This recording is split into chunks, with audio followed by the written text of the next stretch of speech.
Choose your character.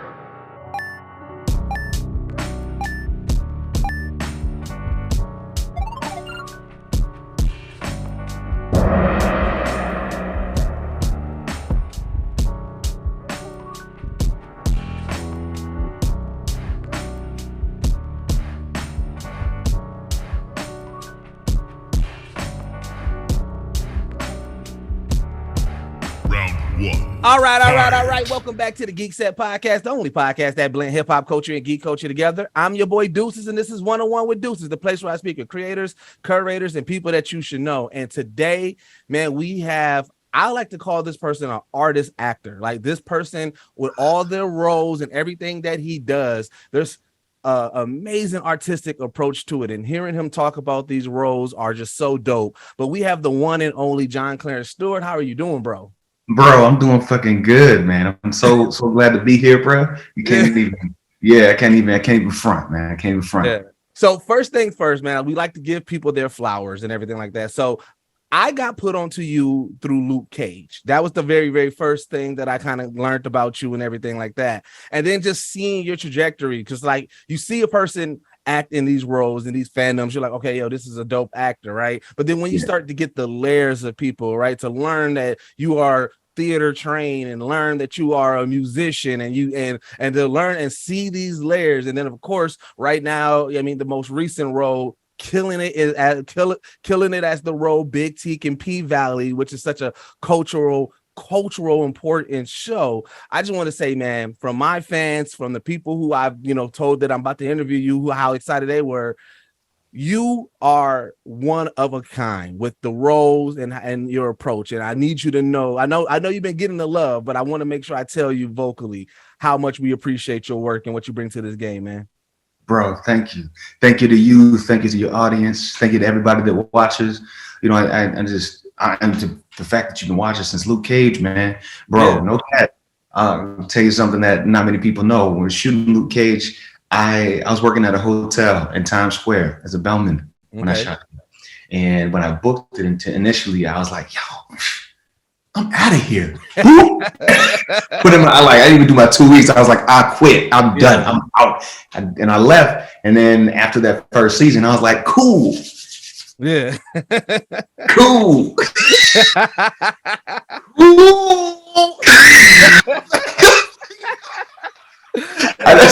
Like a month went by, 2 months went by, and I was like, yeah, this is crazy. Found myself, I was back at the hotel, and I was like, so what happened was, but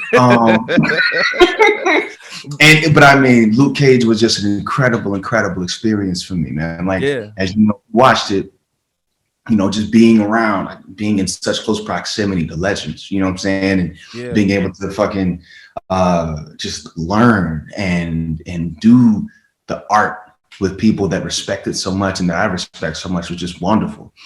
And to be here in this space with you and to be acknowledged for, being an artist first and an actor, I think that really resonates with me because I consider myself an artist first. Acting is a part of what I do. I liken it to, it's like, I feel like artistry is like the palm of my hand, right? Oh, okay.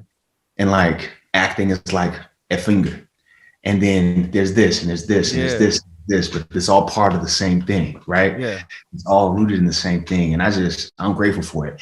And not only that, but I just happen to be on the most dopest podcast right now because I love anime, bro. Oh, I love that, man. I think anime, I find some of the best storytelling.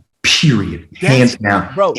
That's legit. What I tell people all the time, I say on the surface level, when you see it, yes, people be like, "Oh, that's another cartoon or what?" But I'm like, I've seen people legit cry at some of these animes because of the storylines, because of like, and I'm like, they take you there, man. It's like they hit on those emotional heartstrings and everything. Bro, no cat. The fact that a lot of them are like 20, 25 minutes, right? Yeah.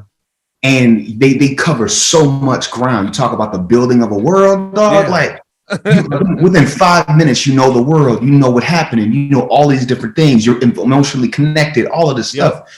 And sometimes you be watching, cartoons or shows that are not anime. You're like, you're halfway through a season, you're like, what the fuck is going on? Like, right. who am I rooting for? Who am I not rooting for? Why don't I feel connected to anybody here? Like, what the fuck? Yeah. But with anime, it's not like that, man. It's just some masterful storytelling. I really wish. I mean, one of my dreams is to be in like a live action anime scenario, to embody a role, something that exists in that format, or to voice it. Like, fuck out of here, man. Like, to voice an anime character. Well, see, that's one of the questions that I wanted to ask. So we'll talk about some P-Valley. How did you approach the dialect of Big Teak? Because you know that because that's the one thing that I always like interested in, like knowing, like, I mean, I know you're a Georgia native, so like that's probably family, you know, at some point that talk like that. But like when like hearing how you speak and just in general, I love to see people be able to transform and seem true to that area, because like when I hear Big Teak, I hear that area, I hear Chuckalisa, I'm like, yo, I want to know, like, how did you tap into that? Oh man, well, so like that's a wonderful question. I think first off, like everything about P-Valley, with any praise or anything like that, it all goes back to Katori, right? All goes back to the one creator, all of it. You know, it's from the top down. It's that specificity, all of that shit. It's from the top down. So a lot of it's in the text, right? She writes in dialect, in language, and so as the actor, one of the big things is, yes, there's the Georgia part, right? Which I have to, as an actor, there was a time in my life where I kind of trained myself out of my Southern dialect, and it only would come out if I was drunk, or if I was real drunk, I'd be like, shit. And then like it just drop right in and be like, who the fuck is this guy? Who is this guy? I'm like, she's John, man. Like, like, what the fuck? No, so like there's that part, and embracing that part of myself in my my natural speaking. But then there's also, you know, embracing what makes it specific to Chuckalissa, right? And that right there is like that's for me, if I think about it vocally in terms of notes, right? He lives in a different register than I do. Like he lives he lives drop down. My voice is a lot higher. I stay in the space a lot more up here. He lives in this space down here, and he stays in that space, and it kind of sits on his voice a lot more, and he like slurs everything together. Now we also had dialect coaches and stuff like that, so it was from all of these different angles that we were trying to make sure that the sound of Teak made sense. Because bro, no cat, like that's one of the first things that everyone says. First thing that everyone says is when P-Valleys, they talk about the speech. And I think about it like an orchestra, right? If you have a character that has never existed before in the world and they come into the world, one of the first things that's a red flag as to whether or not this character makes sense in the world is the sound. Yeah. Like when it's like you have an orchestra that's playing a certain thing. You got an orchestra, or is it an orchestra, or is it a jazz band, or is it a rock band, or is it like, you know, or is it a funk band? Like, what is it? And if I walk into, you know, if I'm Teak and I go into this world of Chuckalissa and I'm speaking like I'm a violin or some shit over here, when it's like straight up like blues, you know, over here, then like it's not gonna make sense. So that was a huge part of the building of Teak is No, that was super dope, because like the one thing I love about the character Big Teak is the layers that's within him, right?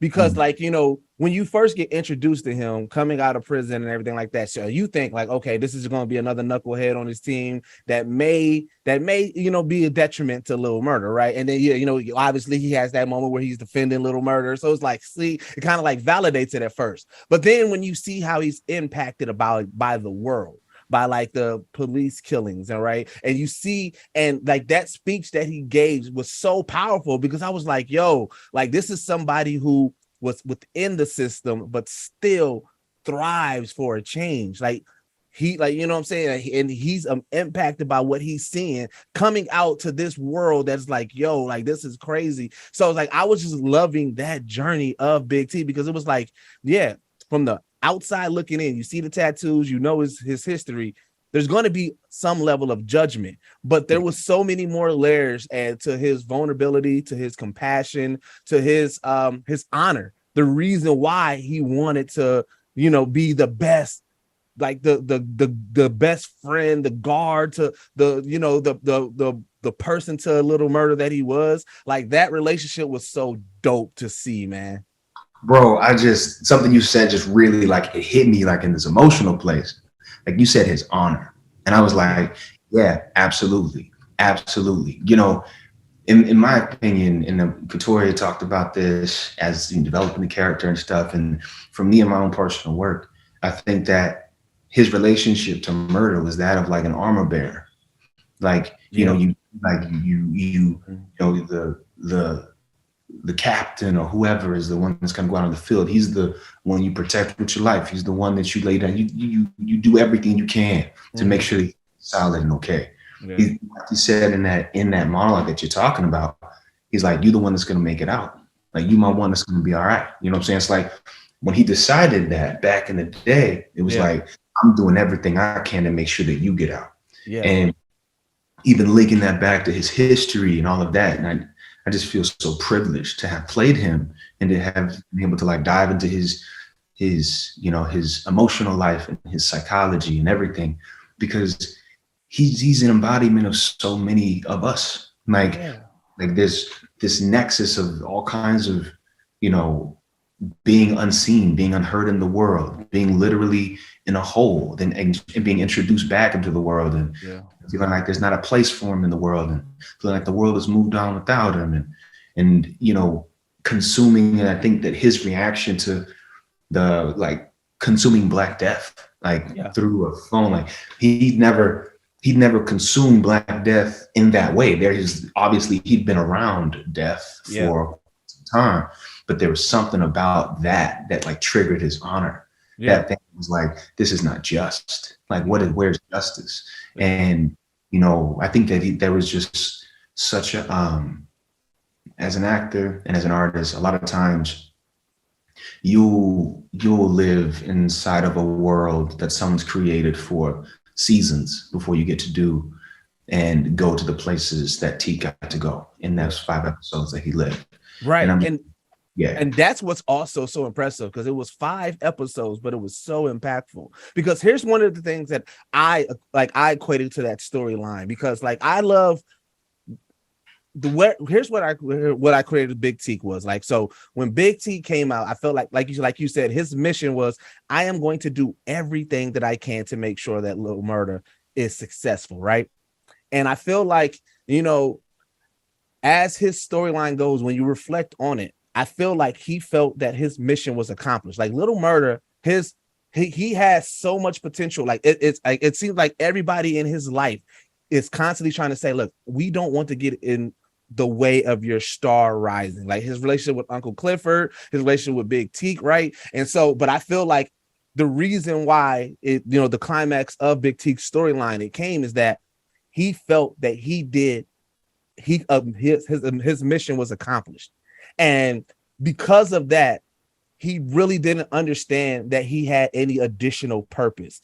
And so like those last moments, it felt like Little Murder was trying to get through to Big Teak, like, no, you have more. And Big Teak couldn't get past it, like, no, you're good now. And so I am done here. And that's what I emotionally connected with, because I'm like, dang, man, I wish Big Teak, like I said, I know a lot of people have talked about it, like, I wish Big Teak would listen to Little Murder, but I feel like that's what it was. It was like Big Teak couldn't see past, all right, once Little Murder is straight, what else is there for me?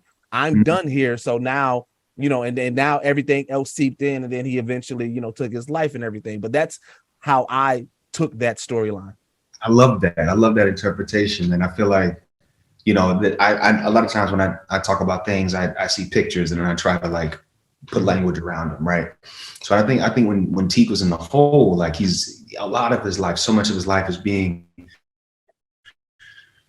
almost in a really dark room. He says in the last episode, he says, that's not the first time I've been in a hole. You know, he says that in that conversation with Murder on top of the car. It's not the first time I've been in a hole. I feel like he's literally been in a dark space for his entire life. And when he met Murder, it was like a spot of like like a spot of light, like way out there. And then it hit him so hard that like that spot of light shone on him. You know, like that spot of light that's out there, like touched him. He was like, oh, I'm going to do everything I can to protect this light because he knows what it's like to have lights leave or lights be taken, like with his family. So like there's all of this mission and purpose and all of that that's in him, this like sense of justice, this sense of honor, the sense of protecting, you know, this sense of love and care, you know what I'm saying? This all of the things that he couldn't do for his siblings, you know, kind of like got transposed onto murder. And when he got out, it was like hoping that light was going to still shine the same way that it did back then. Yeah. It's like when he was in the hole and murder got released, it was like what kept him safe was the memory of light. He's like, I remember what it was like to be, you know, to have that light on me, and that light will be there again. So he gets out and he hopes that it's going to be, but he's still operating with the memory. The light, things have changed. Like there's a difference to it. He's there, but things are different. And he's in his mission to like make sure that murder's okay. But I think that like, it's like on these various levels, I think that fatigue, like on one level, it was a gift in that last episode, those scenes that like Lil Murder decided not to leave when trying to get him to leave. I think that Teak made the decision that he was going to go, and made the decision he was going to go based on a few different things, like based on the fact that the darkness was swallowing. It was a lot, and he just experienced the world. He's like he knows like there's this pain, there's these things that just don't make sense. He doesn't make sense in the world. He doesn't want to go back to that world. It was like he's already past his time on the planet anyway. So he's like, you know, what is my purpose here? I think it's time for me to go. And so there's that. But then throughout that day, it was like I could sense Teak like hearing in his own belief system, like hearing from the universe, like every step of the way, like it's okay, it's time. Yeah. Like when he's like in that conversation in the wing shop, right? And he's like, you know, though it's painful, and he says that you know the whole world done moved on and all of that. He's like, yeah, that's painful. But then a second later, he's like, so tell me about him. He's like all of that, and tell me about this person that the light is shining on these days. It's like that's the, you know. And then as he says that and sees the way that Murder's looking, he's like, I know that look. Okay. Yeah. Like I know that look, I know that. And like if that part of him is still alive and can live, then like, yeah, it makes sense. Yeah, it makes sense. It's almost like he's being called home, and he's like, I don't know, but then he sees that, and he's like, that makes sense. And then he gets to hear the song on the radio. Yeah, and he's like, there's not like that's the goal. Like earlier he said, you're gonna be an icy nigga. Like earlier, he said that, right? Then it's like you did it. You made it to the finish line. You on the radio. Like that's. So he's like, you did that, you did that, you did that. If his purpose in the world is to be the warrior, right? Once the man has become king, what is the purpose of the warrior? Yeah. Oh, like, that's deep. What do you like? What do you like? What do you do? What are you fighting? What are you fighting for? What are you fighting against? What do you where does the war go? It's like, it reminds me of like people who've lived, and I think that Teak had a lot of this, like this, a lot of PTSD, like this sense of like, and like, what do you do? Like he was so sensitive. He's such a soft soul in a world that was like, that kind of chewed him up and became hard. So then like, he's a soft soul that's become hard. And in order to adapt, like develop this warlike mentality, without the tools to like deprogram that, where do you, like when the war is over, what do you do? Like when there's and that kind of, I think he could also tell that like, that there was like a, I think he could tell that he was becoming like a liability. I think that he could like tell that there was like a, you know, even in his best effort to help, he was like, okay, so I'm really good at this and I'm doing it, and it's like, it's not helping. I don't know. Yeah. How do I contribute? There's this whole other language. Like, he speaks the language of war, and Wody and everybody else speaks the language of like, they speak the language of tactic, you know, and he's like, tactic and maneuvers, and he's like, it's like I'm playing checkers and these other niggas is playing chess. So like, I can't transpose this game onto this game. I don't fit. Right. And so yeah, man, everything that you said resonated with me, and I got a lot of love for that character. I got a lot of love for just everything that he moved through, because I mean, it's like he's this circle, and all of the people that experience him are like these Venn diagrams, right? Mm-hmm. And we like intersect with him in some ways and not other ways, in some ways and not other ways. But I'm just really proud. I'm really proud that he's in the world.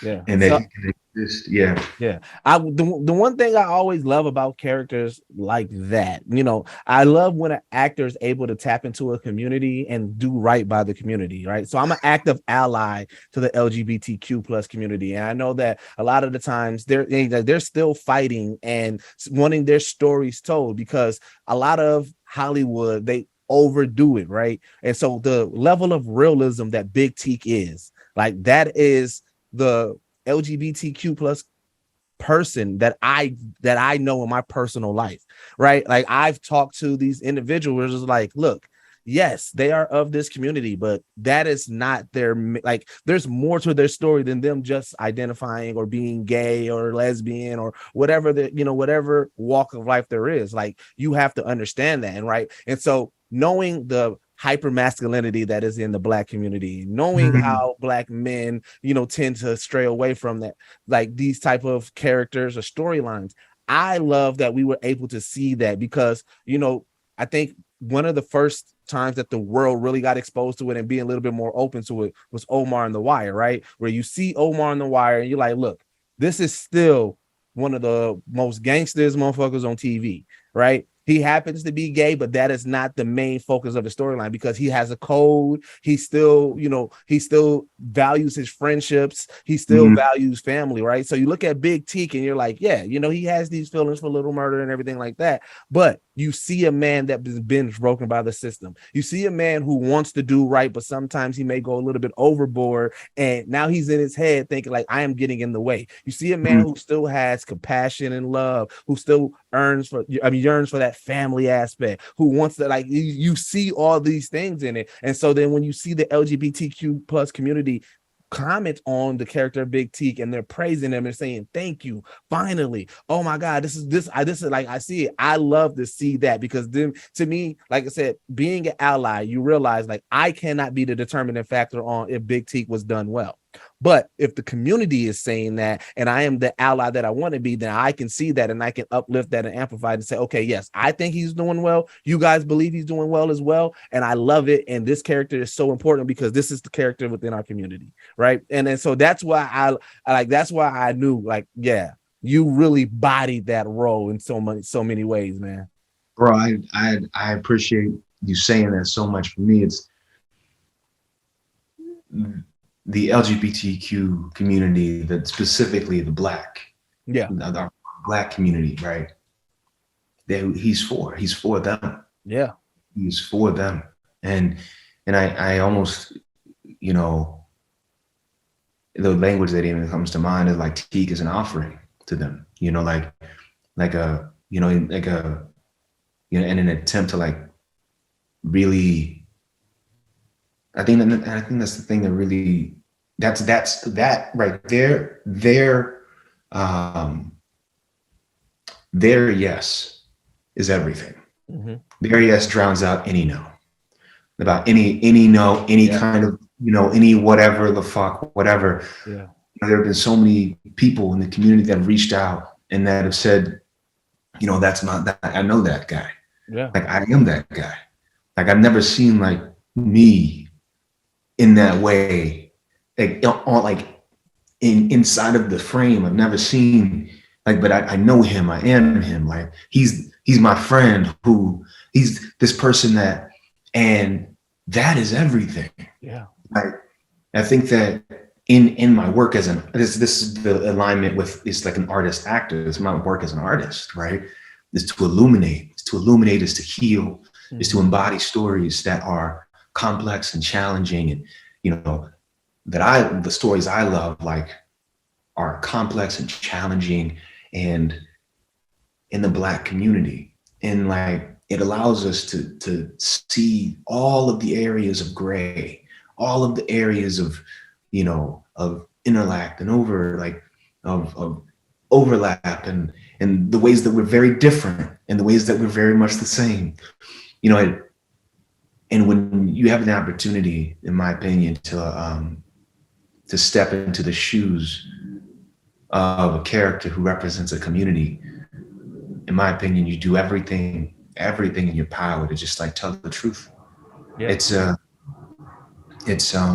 I have, like, there are specific people in the LGBTQ community that I had in mind, like specific people that I had in mind for me, like one person that is, you know, was a good friend of mine back in the day who ended up taking his own life, you know, like, but there's like these people they're real people. Right. They're not ideas, you know, they're not like, you know, it's not like we're creating an archetype of someone that doesn't exist. Yeah. It's like, these men are real and they deserve to be seen, and they deserve to be seen in their entirety, with all the joy and all the pain and all of the love and all of the things that evokes.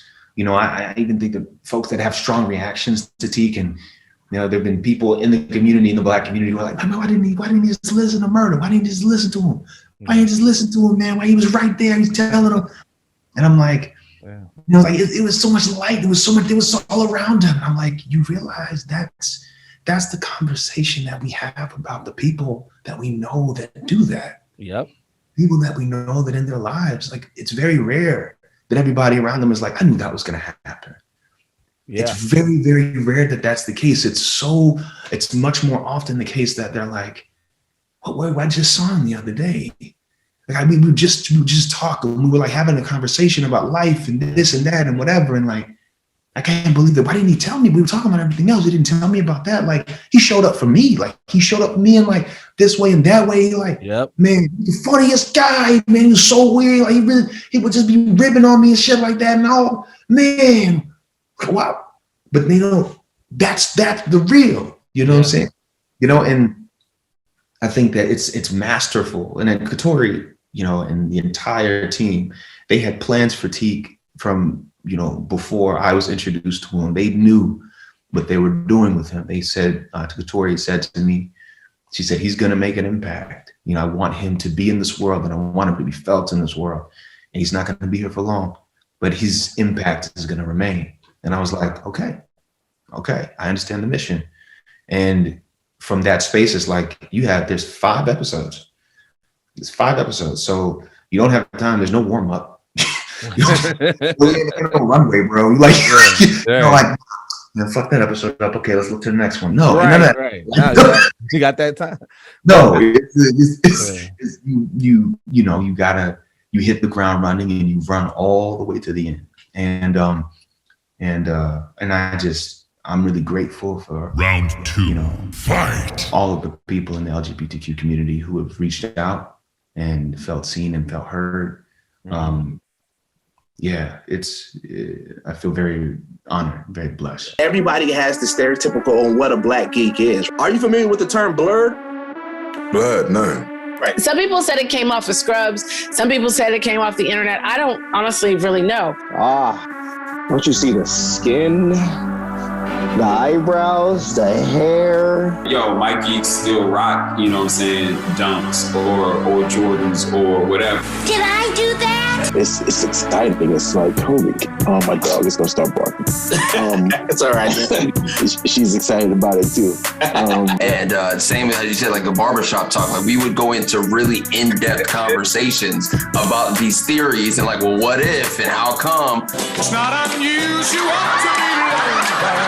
Right, but we We talk about anime, video games, comic books, and stuff like that, but when you hear us talk about it, the passion sounds like we arguing Jordan and Bron. What do you mean? What does that even mean? What does that even mean? Like, it sounds like barbershop talk. Because you don't know the history, don't mean it ain't happened, dog. You broke that down right there.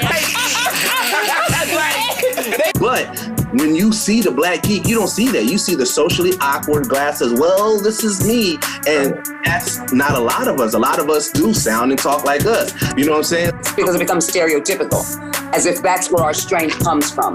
I don't know the geek that you talked about before. I know the geek you're talking about right now, though.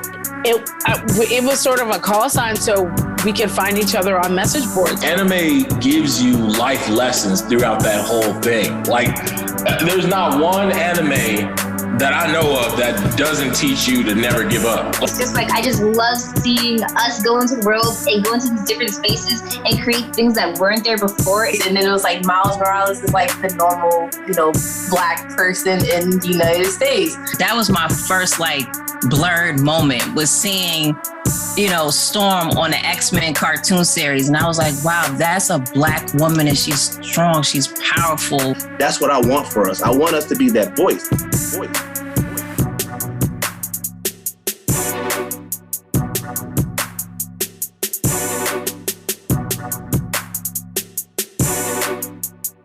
Well, I can say, man, from Teak's character and what you guys attempted to accomplish, that mission has been accomplished, because that's all I've been seeing is the conversation around it. There's a lot of conversations that's what's happening in P Valley, but like I said, that was one major one of this that I like. And again, like you said, it goes back to your artistic approach, because that's another thing that I was highly impressed with. I feel like the characters that you have portrayed so far in the shows and the things that you've been a part of, they've had some type of emotional tie to you, right? And I know that, as an aspiring actor myself, a lot of the times you get into the habit, I'm just going to take whatever I get. But you seem to been able to pick roles that either mean something to you or have a good important conversation that has, because even in your roles, even in your role with Zoe's Extraordinary Playlist,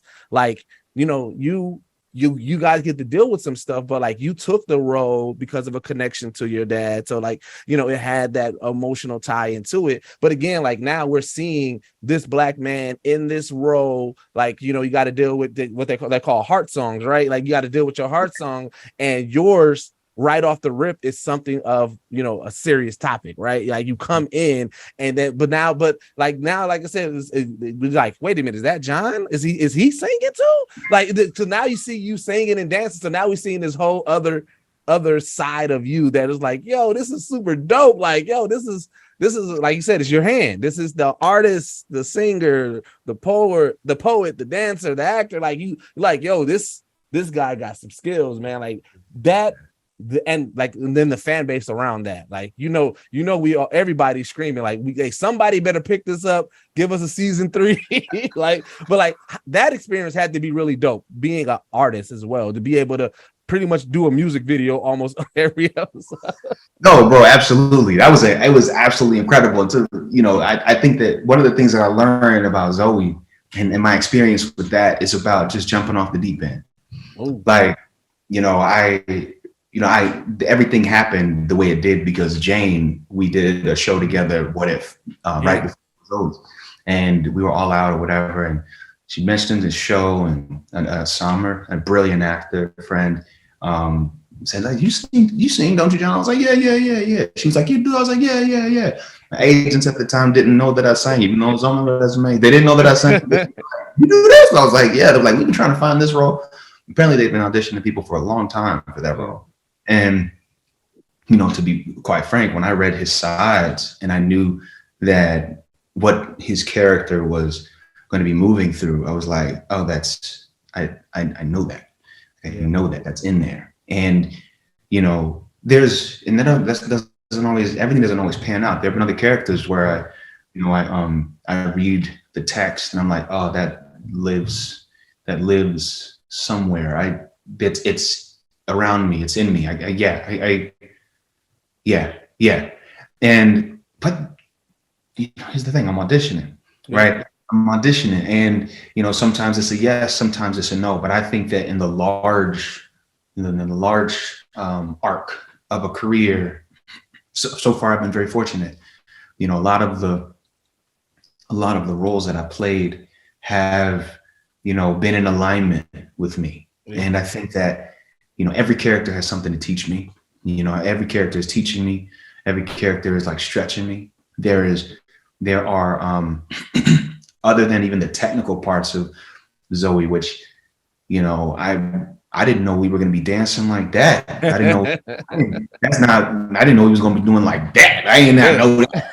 It was going to be like, it was going to be a musical. And I was like, all right, cool. That's what's up. Okay. I mean, we'll do that. And I just really believe in the character, and I love what he's talking about. And I know what he's going through and all of that.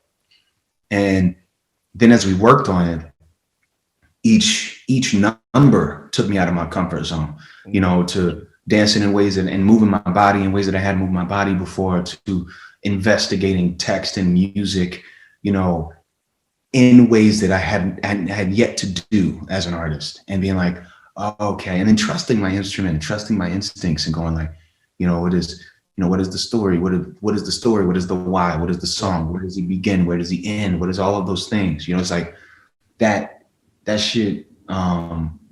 It was a learning curve, and I was grateful for it. I love jumping off the deep end and just being like there is no lived experience that says that I should be the nigga that this happens to. There is no proof. Right. There's no proof that says that I should be the guy. But I'm going to trust the universe and be like, okay, I'm the guy. So if I, and then I just do my work. I show up the best that I can on the day. I trust, the fates and the work and the craft and do my best. And each step of the way, just continuing to do that, do my best on behalf of the character. Like I have so much love for Simon. I have so much love for Teak. So much love for Alex and Luke Cage. Yeah. There's just I love. Oh, we can tell.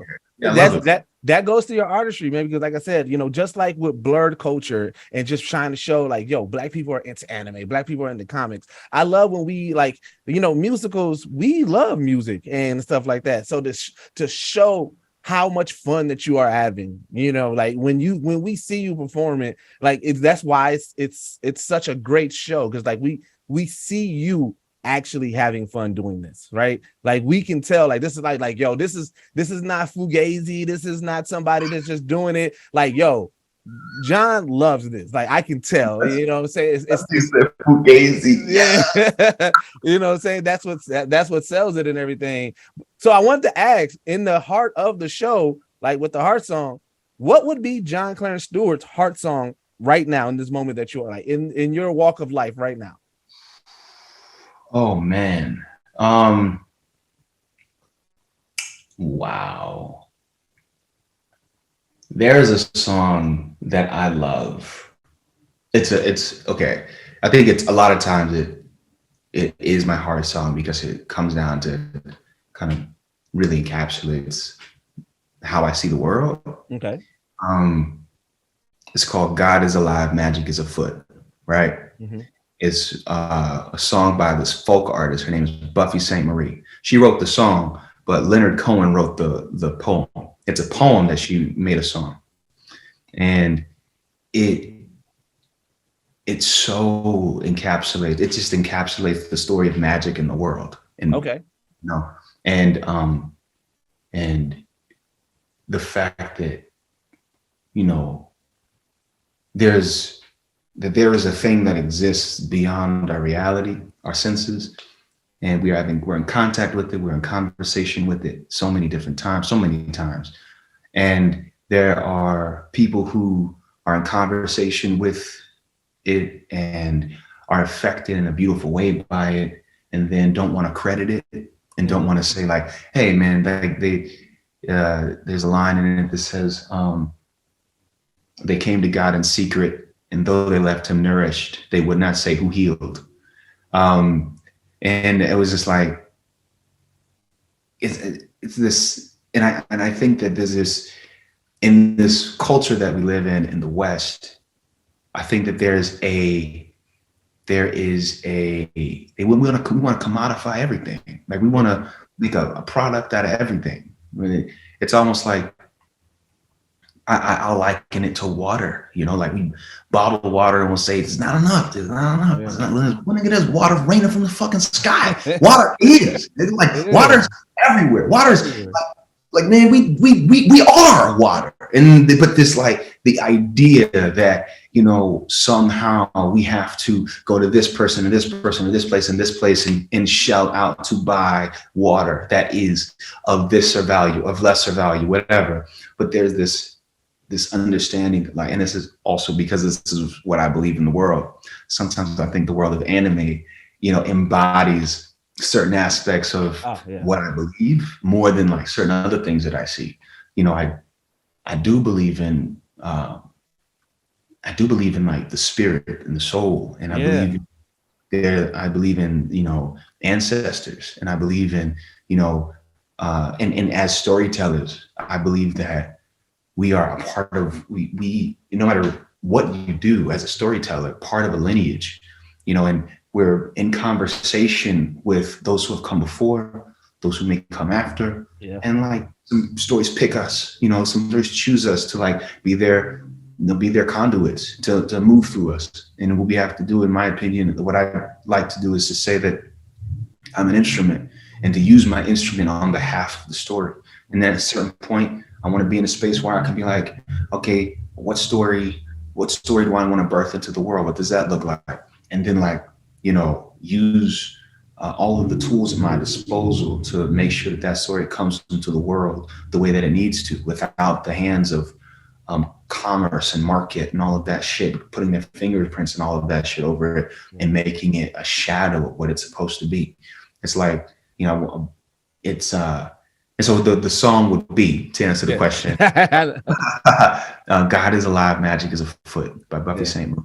Dope, man. No, I love your thought process in regards to that. Like, again, we talk about our love for anime, and it is that, you know, they always tap into their ancestral planes, or they always talk about, like, says chakra or spirits, or, you know, evolving from within yourself through life lessons and everything.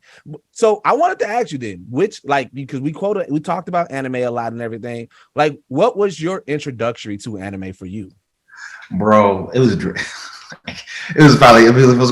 here's the thing. Y'all are gonna be like, nigga, that's not anime. Nigga, they ain't real, nigga. Like, I can already feel it. I can feel it. But to be honest, like, my introduction was Dragon Ball Z.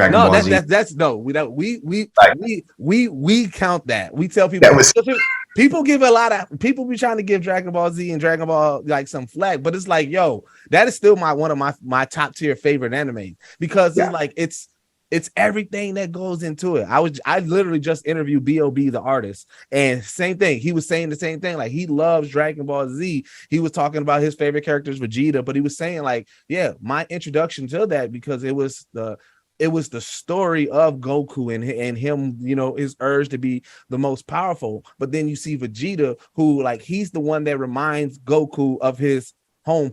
Like, he doesn't call him Goku, he calls him Kakarot because of that. He's like, no, you're not going to use that name. I am going to, like, you got to use your home name. You are Kakarot, a proud Saiyan. So it's like, there's a lot of themes within Dragon Ball that I love, man.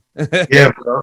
Yeah, absolutely. I think that's the first anime that I watched that, you know, I cried. I was like watching stuff happen and unfold, and specifically, there were those episodes and this niggas is powering up for like an entire episode. These niggas is like, else is happening? Like, what the fuck else is really going on? But like, you know, but they were so fully realized, you know, and they were so rooted in the needs that I understood.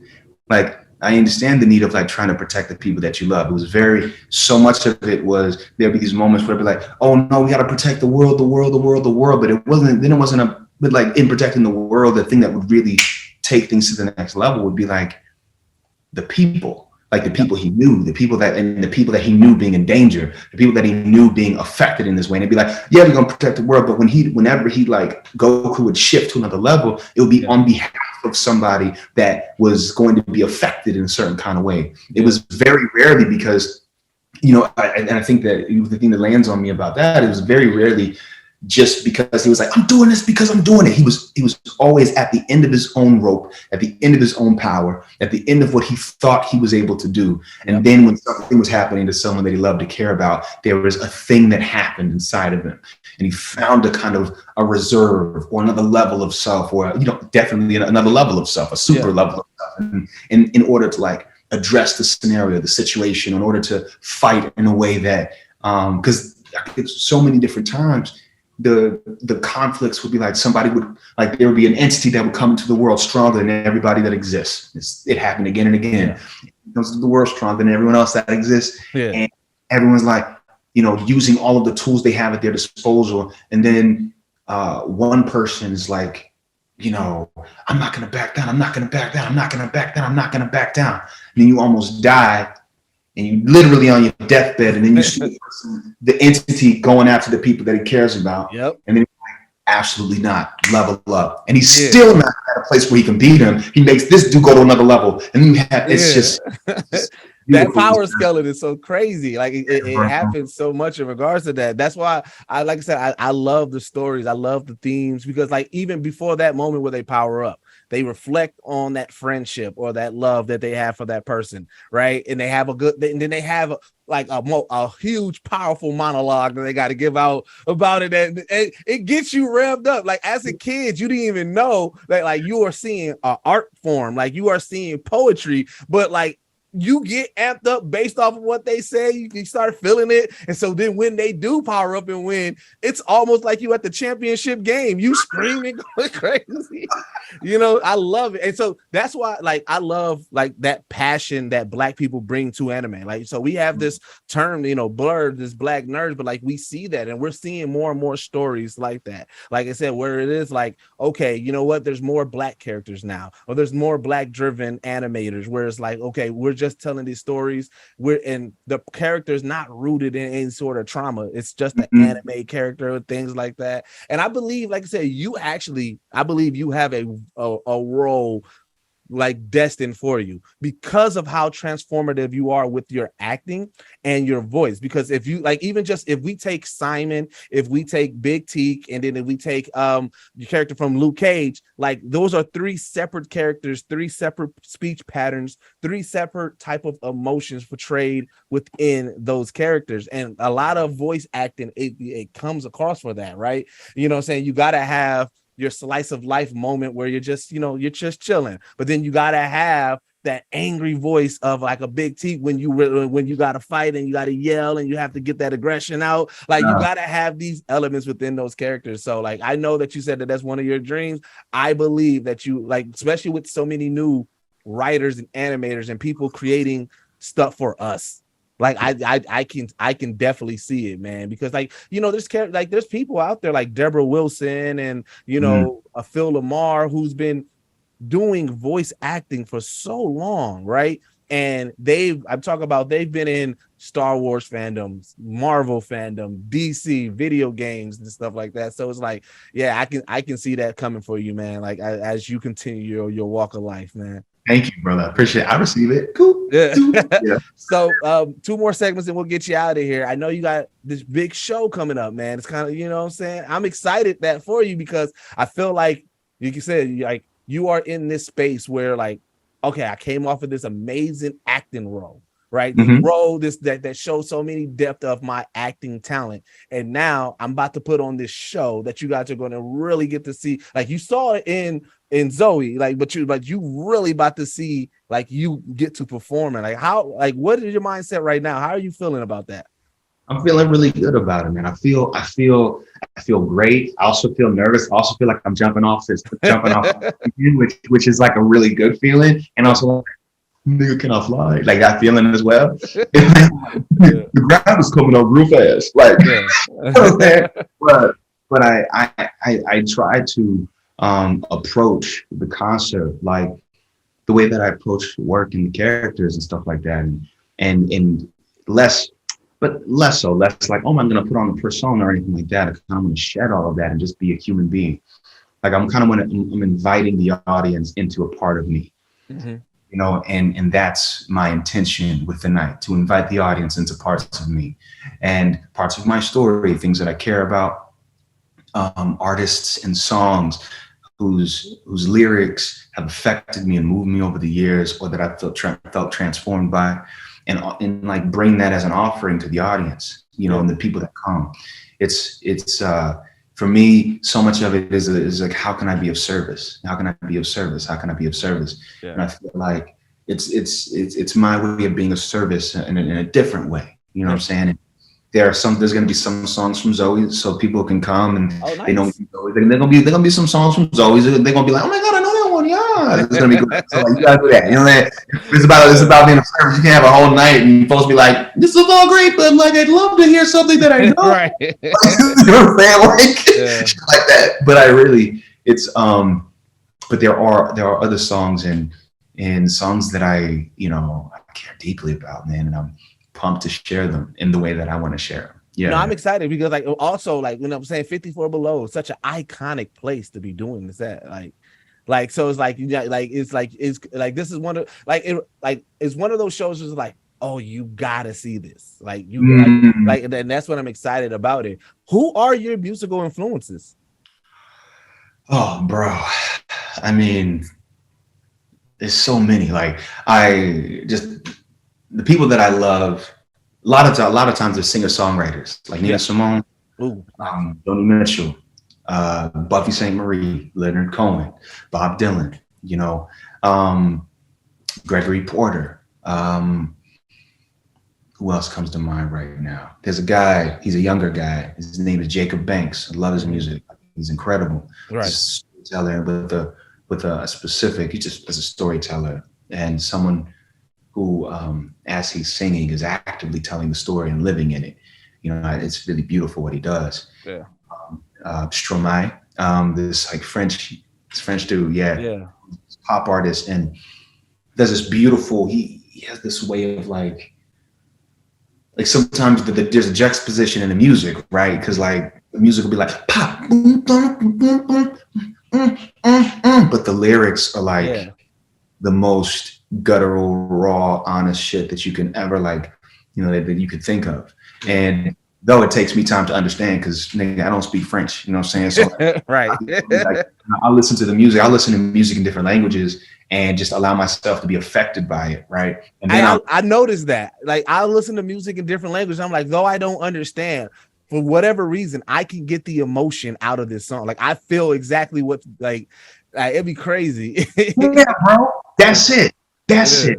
I'm like, so I feel like as Black people, like it's for me as a Black man, there was this, I had a shame about that for some time. I was ashamed. I was like embarrassed to listen to music and, from different places and different languages. Like if I didn't value certain music or like want to listen to certain music at a certain time with a certain amount of frequency, and that somehow it diminished my value or like something like that. And, even being in the theater world, that kind of lens of shame transposed to like musical theater music, and like what is good musical theater music, and I have to like this thing. Oh, okay. So I have to listen to this. I have to like this. I have to. And for me, I've just kind of beaten to my own drum. Like I love to be affected by art. I love to be like I'll go into a gallery and there may be, a lot of technical things that are beautiful about art pieces and stuff, but I want to be moved. I want to have this experience of like, I'll go and I'll stand in front of a painting or a sculpture or anything like that and just let it wash over me and what comes up. Because that's, when it comes to art, I think that, every artist that puts something into the world from themselves is like, it's an offering, and in each soul that experiences it, there's an alchemy that happens. It's very individual.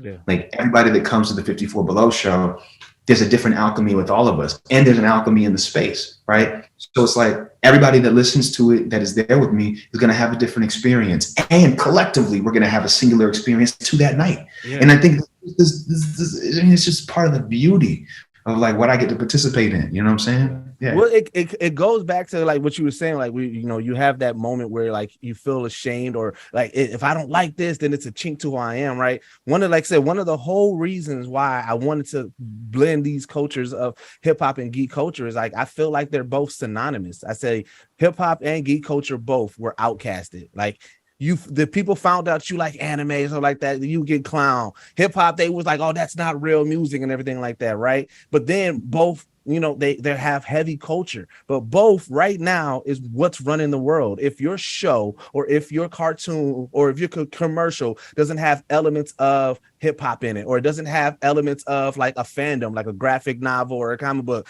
then you are kind of almost like fighting an uphill battle, right? And so like, I was like, I want to bring that because I'm like, yeah, we love all this stuff. Like, like me and you just had a very, very in-depth conversation on why we like Dragon Ball Z, right? You know what I'm saying? Like it wasn't like, you know what I'm saying? We could have been like, oh yeah, the niggas be catching the hands and they be like that's the surface level. But me and you went into the themes and I was like, yeah, that's that love that this blurred culture is, right? And I love the fact that we are getting more of that. Like we have conventions where like I was just at this convention, the group RDC World, they be doing all the sketches online. They did the LeBron, I'm 36, right? Them dudes, they put on a comic book convention called DreamCon in Arlington, Texas. So, me doing this podcast, me and my team, we go out, we cover Express, we did a live podcast. What I loved about that convention was the talent from like the people who had the panels, who was on the stage at these conventions, was us. The cosplay, it was so many cosplays that it was just black joy, right? And then I love the different walks of life. One of the things I love about this culture is that like, so we had dudes that was there that you saw. I'm talking about iced out, dressed like Lil Murder, right? Like iced out, right? But then one of my podcast hosts, he was dressed as Itachi. No, not Itachi, Kakashi from Naruto, right?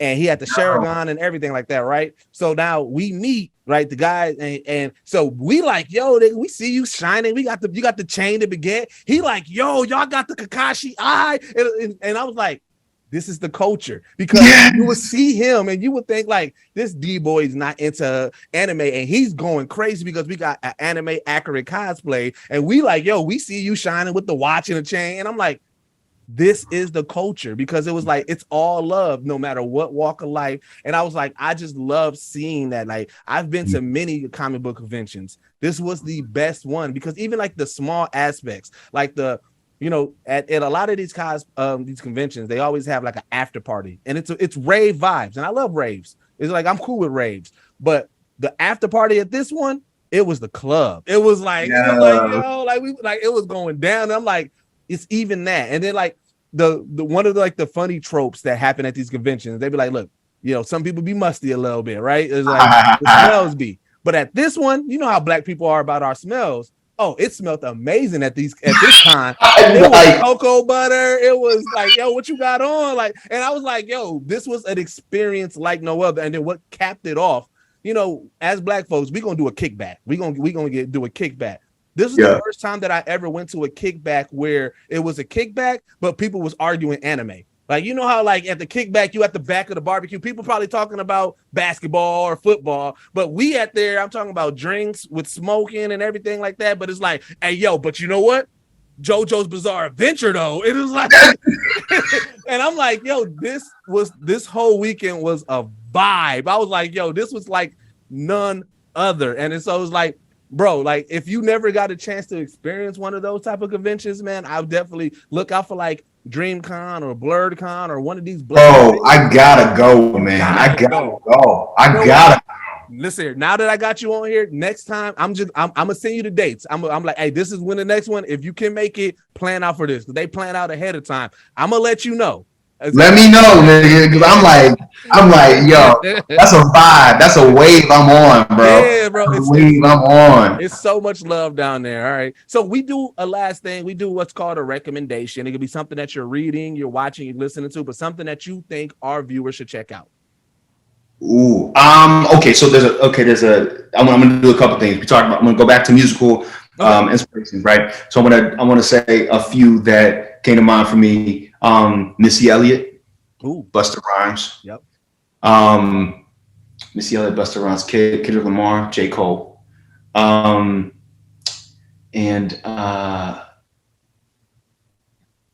Yo-Yo Ma.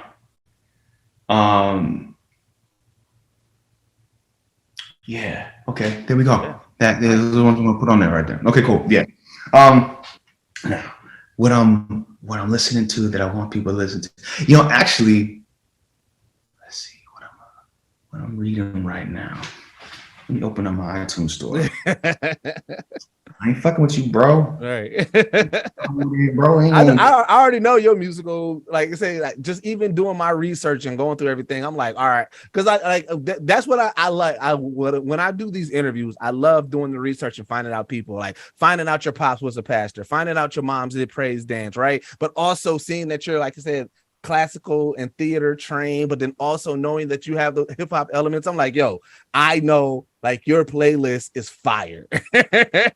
Like, yeah, it's crazy. It's cool, man. It's a dope playlist, bro. Yeah. Yeah, and that in the gym would be like one of those things where it's like I want to listen to my music, but I put my phone face down. Yeah. I didn't know like, I don't need it. Then we'll come up to me and be like, oh yeah, like nah, I don't need it. I'm working out. I don't need it. You ever see that meme where it was like the guy looking super hardcore and it was like how I'm looking and he got the earbud on, but it was like what I'm listening to, and then it's like some like classical song or pop song. I feel like that's you. I feel like that's how it's like you think I'm here listening to DMX, and though I do love DMX, I may be listening to some Elena Morissette here right now. Right? I'll be over there in that two-step. I'll be like, they'll be like, oh, what is it? I'm like, you don't need to know. It's not for you. It's for me. Like, bro, what are you doing? Hey, so what's next for you, man? What's coming up next? Okay. So there's a few books I'm gonna. Yeah. Right? Okay, and I'm gonna recommend a podcast too. Oh, nice. Okay, so there's a podcast called The Institute of Black Imagination. Ooh, that sounds dope. I don't even know what that is. Yeah, it's fire. The guy who runs it, his name is Dario Calmese, brilliant brother. He's just having really great conversations with different Black people that do different things. I think that for your audience, I think that'd be a dope vibe as well. There is a book called Love's Executioner. Ooh, okay.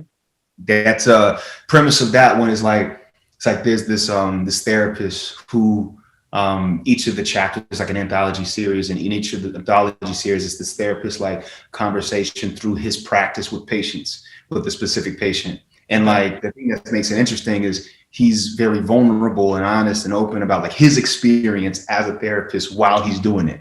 And like it's really interesting to hear him like navigate what comes up for him while showing up for people. The complexity of that I thought was really dope. There is a book called The Will to Change by Bell Hooks, which I think is for me is like a seminal book for me. It really changed my world back in the day. It shook me up, made me question a lot about myself, manhood, masculinity, why I loved the way why I thought I loved. Like I loved and I thought I was loving. And then like she posed some questions that made me really think about, my reflexes and like how I wanted to be in the world.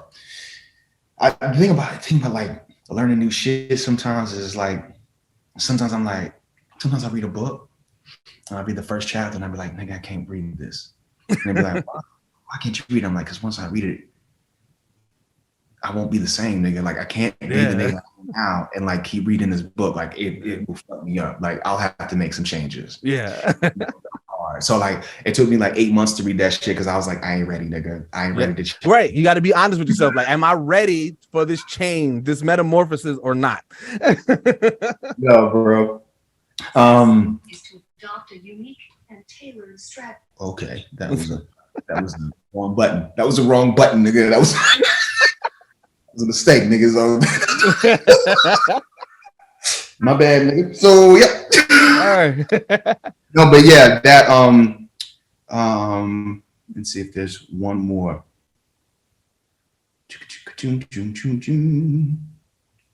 There's a book called, I don't want them all to be fucking self-help type shit or spiritual shit. It's got to be something fun. I really don't read fun shit though. Actually, there's a children's book. There's a children's book called The Old Turtle and the Broken Truth. Oh. Children's book called The Old Turtle and the Broken Truth. It's a beautiful children's book. Illustrations are fucking wonderful. Mm-hmm. Another thing, I love children's literature. I want to write, I want to write a book for kids. Oh, that'd be fire, man. And like, I also have plans to want to write a book for kids. I also have plans at some point. I have to find the right illustrator and the right team and stuff like that, but like a graphic novel as well. Oh, okay. But this book specifically, it's about, I got somebody I'm gonna let them know about you. Okay. Like, and this is where the parts that I do love, because I've been fortunate enough to speak with some really dope individuals who love to do stuff for our culture and love to tell stories about like I've talked to like I said, the creator of the Boondocks and Black Dynamite. I talked to Justin Richburg, who's been doing a lot of amazing things with like Childish Gambino and stuff like that. And I'm just gonna put it in the air, like, Big Teak, from Luke, like he has the idea, maybe y'all can do something. And like, cause me, like, and again, I feel like that's our nature too in general. Like Black folks, we always like, look, all right, y'all can do something. Like I don't even need anything from it. If y'all can create something, just let me report on it. That's all I ask for. Let me be the reporter of it. Let me be the person that talk about it on the podcast. Like, let me tell you who got something coming. But other than that, down the bike we got. But other than that, yeah. So I'm gonna just put it in their mind, because like I know that they love to tell stories. They love to reach the youth. They love to tell and work with dope artistic people. And again, like everything that you have touched, man, has been artistic. And that's why, like, I love the mindset of an artist actor. That's what I call them. Like, what I'm saying? You see those people who's like, they are taking roles and they are taking an artistic approach to it. It's not just I'm showing up reading lines, because I know that's the big misconception of it. And yes, there are certain actors who do, but I feel like you can tell those actors. And I'm excited to see where your journey continues to go, man. Thank you, brother. Thank you so much. Thank you for everything. This has been such an incredible conversation. You the shit, bro. Like you the dude. You the dude. You the guy. Like, hey, I appreciate that, man. So how can my people find you? Where can they find you at? Continue to follow your journey. All right, so you can find me on Instagrams, the gram, JStew is the name or the handle. Yeah. I have a Facebook. Don't go there. Like I'm never there. like Facebook is like the room in the house. Don't nobody going no more. Like, right. For me, I'm like, yeah, man. Okay. And then on Twitter, you can see me as Stewart _III on Twitter. And yeah, those are the two main places outside of, yeah, that's it, really. Outside of nothing, like, and then there's nothing else. Like, so. All right. Well, I've been your boy Deuces. This has been the amazing John Clarence Stewart, and this is the only place that blend hip hop culture and geek culture together. And we are out. Peace.